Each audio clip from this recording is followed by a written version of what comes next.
नमस्कार दोस्तों, स्वागत है आपका हमारे चैनल पर। आज हम चर्चा करेंगे दो प्रसिद्ध धार्मिक गुरुओं प्रेमानंद महाराज और पंडित प्रदीप मिश्रा के बीच चल रहे विवाद पर, जो राधा जी के बारे में उनके विचारों पर आधारित है।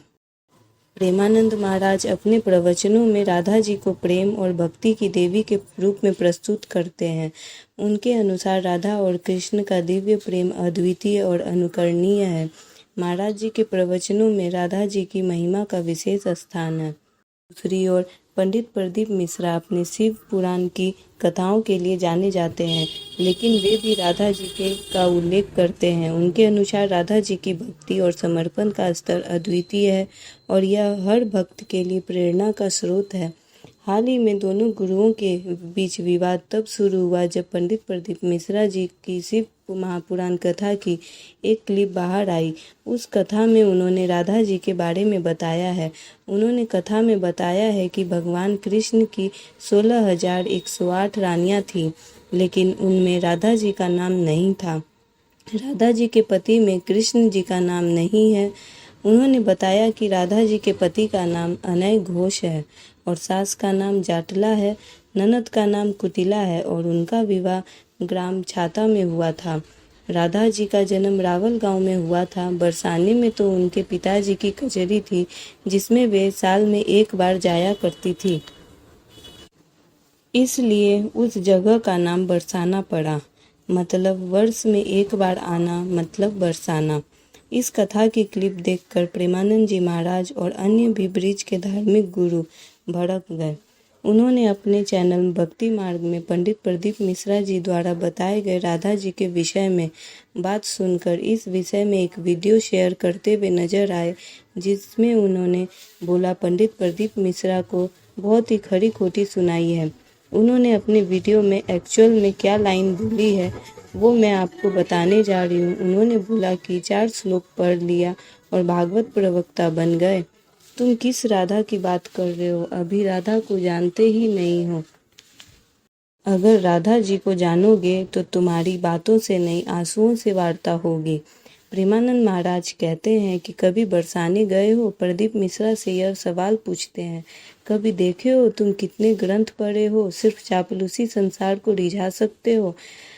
प्रेमानंद महाराज कहते हैं कि प्रदीप मिश्रा जी को श्री जी के बारे में ऐसा मत बोलो, उनकी शक्ति तुम नहीं जानते हो। गुस्से में प्रेमानंद महाराज कहते हैं, तुम देख लेना, किसी काम के नहीं रह पाओगे। यह श्राप नहीं, परिणाम बोल रहा हूँ, वरना बरसाने आकर माफ़ी मांगो श्री जी से। अभी इतना ही नहीं, आगे और प्रेमानंद जी बोलते हैं, ये वीडियो पूरे इंटरनेट पर उपलब्ध है, उनके ऑफिशियल चैनल पर भी उपलब्ध है।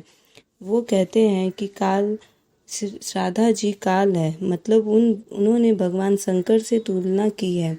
श्री जी के बारे में ऐसी टिप्पणी बर्दाश्त नहीं की जाएगी।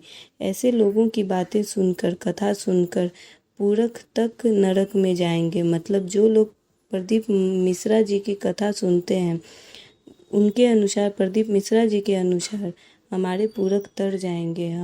हमारे घर में जो अनिष्ट है वो दूर हो जाएगा, चीज़ें अच्छी हो जाएंगी। लेकिन ऐसे कथावाचक की बातें अगर प्रेमानंद के अनुसार अगर प्रदीप मिश्रा की बातें सुनेंगे तो उनके पूरक तरेंगे नहीं, बल्कि नरक में जाएंगे, ऐसा वो कह रहे हैं। प्रेमानंद जी कहते हैं कि वेद कहता है कि राधा जी और कृष्ण जी अलग नहीं है।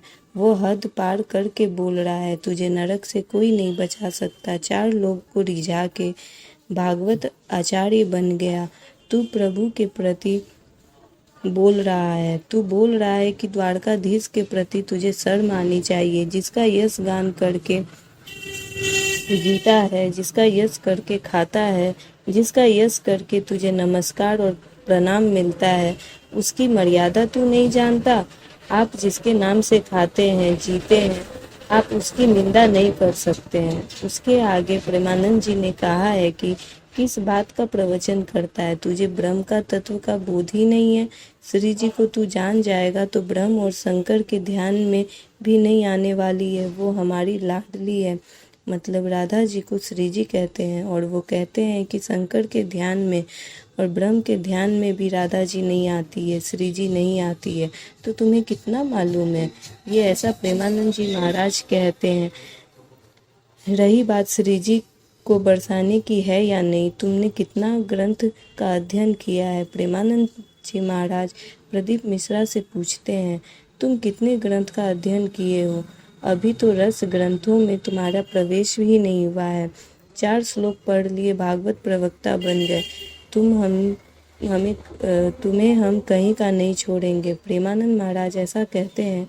प्रेमानंद महाराज इतना गुस्से में थे कि उन्होंने कहा दिया कि हमें गाली दे दो तो चलेगा, लेकिन हमारे इष्ट को, हमारे गुरु को, हमारे धर्म के खिलाफ बोलोगे तो हम उनका अपमान बर्दाश्त नहीं करेंगे।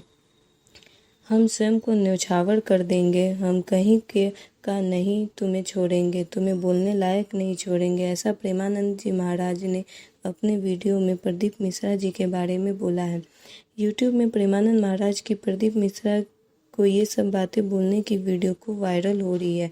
तो इस पर प्रदीप मिश्रा जी ने 12 जून की कथा में बोला है कि राधा रानी तो मेरी माँ है। मैंने इस व्यासपीठ पर बैठने से पहले बाल्य अवस्था में 1999 में जब पहली बार कथा चालू की थी, तब हमारे पास धन नहीं था। दूसरों की दुकान पर काम कर पैसा जो आता था, उसे साइकिल से लिफाफे देने का जो पैसा मिलता था, उससे हम जाकर पैसा लेकर, उस पैसे को लेकर राधा रानी की परिक्रमा करने जाते थे। 51 परिक्रमा मेरी राधा रानी बरसाने की करी है। न जाने कितनी परिक्रमा गोवर्धन नाथ जी की करी है। वो तो मेरी माँ है, उसके चरणों में तो मेरा शीश जिंदगी भर पड़ा रहे। और जिस दिन मेरी राधा रानी मुझको इशारा करके बुलाएगी, मेरे चरणों का दास बन जा, यहाँ बैठकर मेरे दरवाजे की चाकरी करना, झाड़ू लगाना तो झाड़ू लगाने के लिए भी मैं तैयार हूँ। व्यासपीठ छोड़कर मेरी राधा रानी के चरण में बैठ जाऊँगा। और माफ़ी की बात करते हैं तो इस राधा रानी के चरणों में तो मेरी ज़िंदगी, मेरा ख़ानदान, मेरा कुटुंब पड़ा है। क्योंकि देवी भागवत में लिखा है कि राधा शिव का अवतार है, कृष्ण पार्वती का अवतार है। मेरे शंकर का स्वरूप मेरी राधा रानी, मेरे गोवर्धन नाथ, मेरा ब्रज मुझसे बिसरा आता नहीं है। भोले भोले ब्रज में रहने वाले ब्रजवासी इतने भोले हैं, जैसे भगवान कृष्ण के समय पर गायों में धेनु का सुर घुस गया था। धेनु का सुर घुस गया और पूरी गायों को परेशान करके उनको भ्रमित कर, तब भगवान कृष्ण पहचान गए थे कि धेनु को उसका सुर है। कई ऐसे ब्रजवासी हैं को भ्रमित कर रहे हैं, क्योंकि ब्रजवासी बड़े ही भोले हैं, बड़े ही सहज होते हैं। इस विवाद के चलते दोनों गुरुओं के फॉलोअर्स में भी तीखी प्रतिक्रियाएं देखने को मिल रही है। हालांकि इस पूरे घटनाक्रम में यह स्पष्ट है कि धार्मिक मान्यताओं और श्रद्धाओं पर किसी भी प्रकार की टिप्पणी या मतभेद गहरे प्रभाव डाल सकता है। यह आवश्यक है कि हम एक दूसरे के विचार को सम्मान करते हुए संवाद के माध्यम से अपनी मान्यताओं को स्पष्ट करें और धार्मिक सद्भावना बनाए रखें। भविष्य में उम्मीद है कि दोनों गुरु आपसी संवाद और समझदारी से इस विवाद को सुलझा लेंगे और अपने फॉलोअर्स को भी शांत और सुलझे हुए ढंग से धार्मिक विषयों पर चर्चा करने के लिए प्रेरित करेंगे। कि आपको हमारा वीडियो पसंद आया होगा।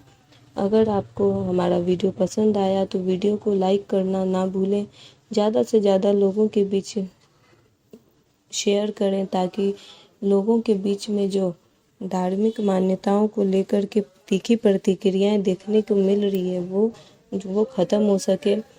हमारे चैनल को सब्सक्राइब करना ना भूलें।